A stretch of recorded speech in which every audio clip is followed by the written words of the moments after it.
tāda nevisai veselīga attieksme par to, kas ir baznīca. Un tad notika viens no tādiem varbūt pat jaunākajiem brīžiem, ka mans tētis kļuva ticīgs.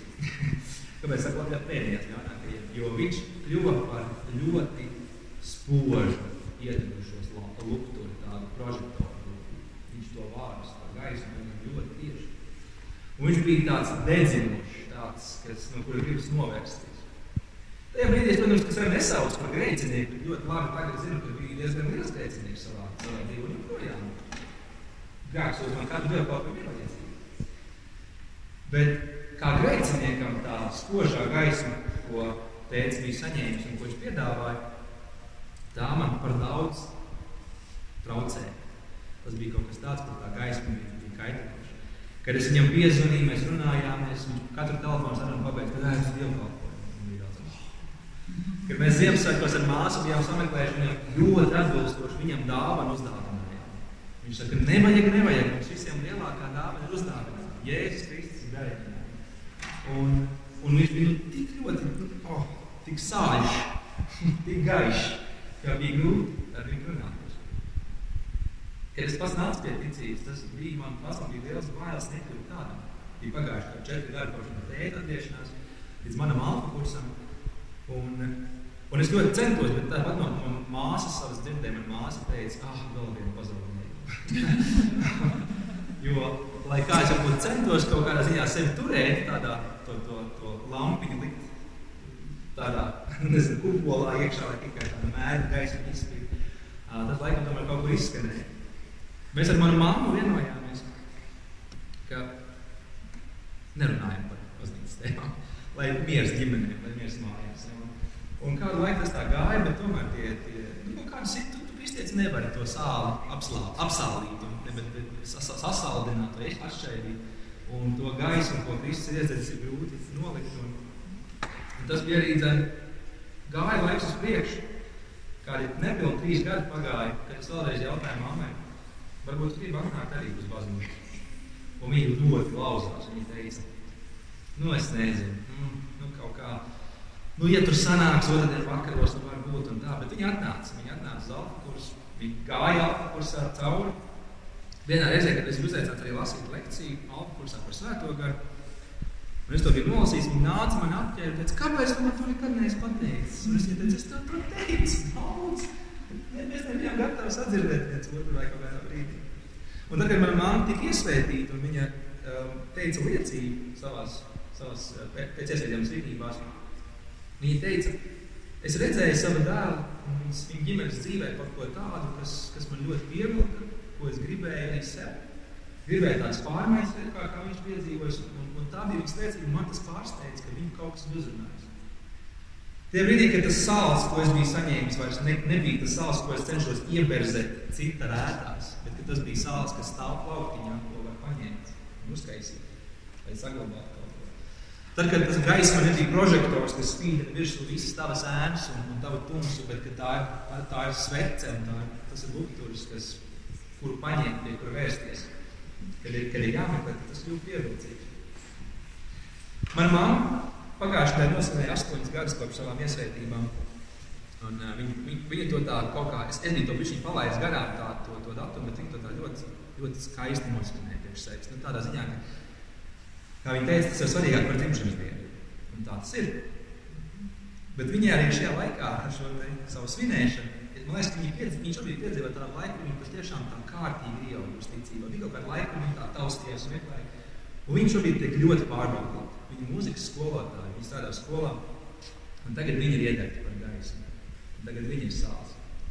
Un viņai direktori pienāca klāt, un direktori saka, ka mums ir skolā ļoti svarīgi mācīt dievturību. Mācīt tradīcijas, visus latviešu mīļie mūsu un tie pagāni, nevis tie kristīgie vāciešu krustneši, kas te ienāca mūsu nabaga latviešu pagānus, izmētāji un kaut kā tam līdzīgi. Un man mamma pateica, esmu kristietis.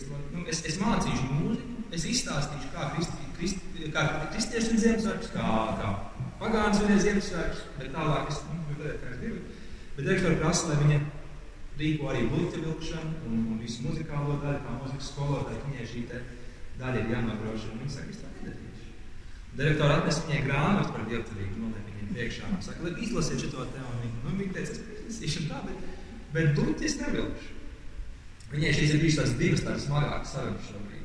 Viņa man piezvana, viņa man saka, kā aizstāvieties? Viņa man atstāja, tu zini, atbruņo. Viņa lieto savu šos te par tiem vāciešiem, ka kristietība nav latviska, un ka latvieši mēs esam, mums ir jābūt pagāniem, mēs esam pagānu zemē dzimuši un visam tādā veidā. Un viņai ir savi kaut kādi argumenti, kuriem man nav pretim. Un es viņai jautāju, tu gribi teoloģisku atbildi? Tu gribi vēsturisku atbildi? Vai tu gribi psiholoģisku atbildi? Vai ko tu gribi? Beigās viņa negribēja vienu atbildi. Jo viņai viss atbildes ir. Kristus ir gaisma, Kristus ir sāls, un viņš, jo vairāk ir mūsos, jo vairāk tas spīd.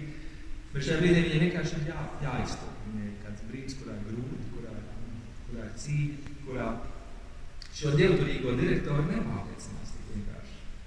Un ar doktrīnām, ar īsto pantu, ar īsto vārdu pateikt, tas nenostrādās, bet strādās, kas strādās? Sāls un gaisma. Nevis liela rauga sāls graudi, kur tiks ierīvēti. Nevis liels prožektors, kas dedzina acis ārā. Bet sāls un gaisma, ko mēs esam ieaicināti. Un tas, ko es tā domāju, skatos, mans tētis iedegās, tas man traucēja. Es iedegos, tad mana mamma iedegās, un viņi iededzinās nākamos salkās. Un es ceru, ka ne tikai mana mamma iedegosies no tā, ko es esmu kādai brīdī manīts. Kad manā skolā vai universitātē, kur es saskaros ar audzēkņiem, kad mums ir bijuši arī sarunas, kurās ir kāds jaunas students no Vācijas, un šajā semestrī mēs runājam bioloģijas tēmu par reproduktivitāti un par dažādiem receptoriem. Un bija tur brīdiņš, un es ieliku mazliet stāstu par to, ka cik svarīgi arī bioloģiski, ne tikai tā, ka tas ir tā teoloģiski atzīme, bet bioloģiski ir svarīgi, ka cilvēkam būtu monogamām, turēties pie viena partnera, laulības un dzimuma attiecību nozīme, ka šodienas jauniešu vidū ir kaut kas aizvēsturisks un kaut kas pilnīgi svešs, tas taču nav normāli, vajag izmēģināt 20, 50 un vēl vairāk cilvēku, lai zinātu, ko meklēt. Bet tam ir bioloģiski argumenti, ka mums ir bioloģiski iemesli, kāpēc monogāmas attiecības mums stiprina, nostiprina raksturs un tādas lietas. Un kaut kas man tā bija pieķēries, kad pagāja semestris, ar studenti man pienāca un teica, ka viņi pēkšņi izvērtējuši savas daudzas attiecības, ko viņi veidojas. Un viņi gribēja zināt vairāk, mēs mazāk padalījāmies. Un tā kā viņa latviski vēl tik labi nesaprot, tad es viņai iedevu kontaktus uz Jāņa draudzi Rīgas centrā, kurā angļu valodā dievkalpojumi. Kas būs tālāk, viņi to es arī nevar zināt, bet ka mums katram mūsu vidē, mūsu iespējās ir iespēja aizdedzināt kaut ko, ir iespēja kaut ko iesālīt, ir iespēja kaut kur iet un mazliet jautāt, ko mēs šeit darām šodien. Mēs atbraucām uz mazu kalpošanu, un tā kalpošana izauga no kaut kāda bišķiņa citas tās, bet arī es ceru, ka tur kaut kā gaisma tajā visā varētu būt. Kad mācījās Ivars sāka savu kalpošanu, ordinācijas kalpošanu, viņš sākumā kalpoja vecajā ģenerālās baznīcā. Tur bija reizi, 2 nedēļās, 2 mēnesī slavēšanas dievkalpojumus. Tur bija 5-6 cilvēki, kas dievkalpojumus spēlēja. Un tad mācītāji, viens no viņiem bija Ivars, teica, vajag biežāk, vai katru nedēļu slavēšanas dievkalpojumus. Un tie 5-6 cilvēki, kuriem bijām mēs 3 arī, mēs teicām, mēs to nevaram. Tas ir par grūti. Un bioloģijā, tāpat kā kristietībā, lai vairot, mums ir jādalās. Kad ir bioloģijā, lai šūna vairotas, viņai ir jāpārdalās 2 daļās, un tad viņa kā lauga, tad viņa dalās. Un tad mācītāji paņēma mums tos 5-6 cilvēkus pārdalīt 2 daļās, un pateica, paņēma vēl šito klāt. Un tā izauga no sākuma 3 sastāvu slavēšanai, tad pēc tam 4 sastāvu, tad izauga sastāvu, kas bija slavēšanas dievkalpojumiem, cits, kas bija alfa kursam. Un tad mēs šajā vasarā skaitījām 28 slavētājus.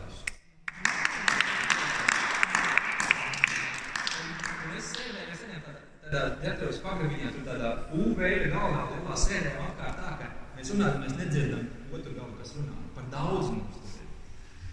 Tik daudz, ka par cilvēkam, kurš tagad ienāk ģenerālas daudzē no jauna, tā kā grūti atrast, kur es gribu slavēt, bet viss tur jau pilns sastāvs. Uz katru ir aizbāzt un tam līdzīgi. Tāpēc tur ir tikai 3 atbraucāmies. Bet es toreiz pateicu tajā jūnija 2. dienā, tas bija 20. jūnijas vai kaut kas tāds. Un es pateicu, ka man liekas, ka mums vajadzētu vairāk kaut ko ārpus ģērbtos.